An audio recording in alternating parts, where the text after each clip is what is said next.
لباس اور رتبہ۔ حضرت سعدی بیان کرتے ہیں کہ ایک دن قاضی کی عدالت میں کسی علمی مسئلے پر بحث ہو رہی تھی۔ اس دوران ایک خستہ حال درویش داخل ہوا اور موزوں جگہ پر بیٹھ گیا۔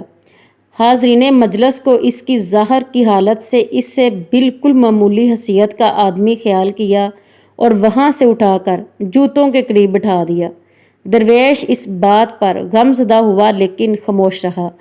بحث کسی بہت اہم علمی مسئلے پر ہو رہی تھی اور اتفاق ایسا تھا کہ کوئی بھی سے مسئلے کو مناسب طور پر حل کرنے میں کامیاب نہ ہو رہا تھا۔ وہ غصے میں ایک دوسرے کو لاجواب کرنے کی کوشش کر رہے تھے۔ ان کی گردنوں کی رگیں پھولی ہوئی تھیں اور منہ سے جھاگ اڑ رہا تھا۔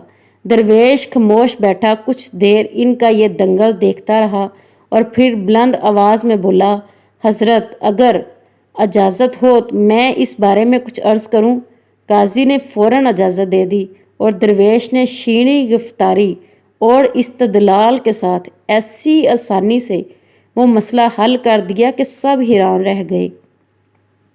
اب حاضرین مجلس کو اندازہ ہوا کہ چیتھروں میں لپٹا ہوا یہ شخص تو بہت بڑا عالم ہے۔ قاضی فوراً اپنے جگہ سے اٹھا اور اپنے سر سے دستار اتار کر اسے پیش کرتے ہوئے بولا، افسوس ہے کہ پہلے آپ کے علمی مرتبے سے آگاہی حاصل نہ ہو سکی۔ حقیقت تو یہ ہے کہ اس دستار کے حقدار آپ زیادہ ہیں۔ درویش نے دستار لینے سے انکار کر دیا اور یہ کہہ کر وہاں سے چلا گیا کہ اس غرور کی پوٹلی کو ہرگز اپنے سر پر نہ رکھوں گا۔ یاد رکھو، انسان کا رتبہ بہتر لباس سے نہیں، بہتر علم سے زیادہ ہوتا ہے۔ کوئی شخص صرف سر بڑا ہونے سے عالم نہیں بن جاتا۔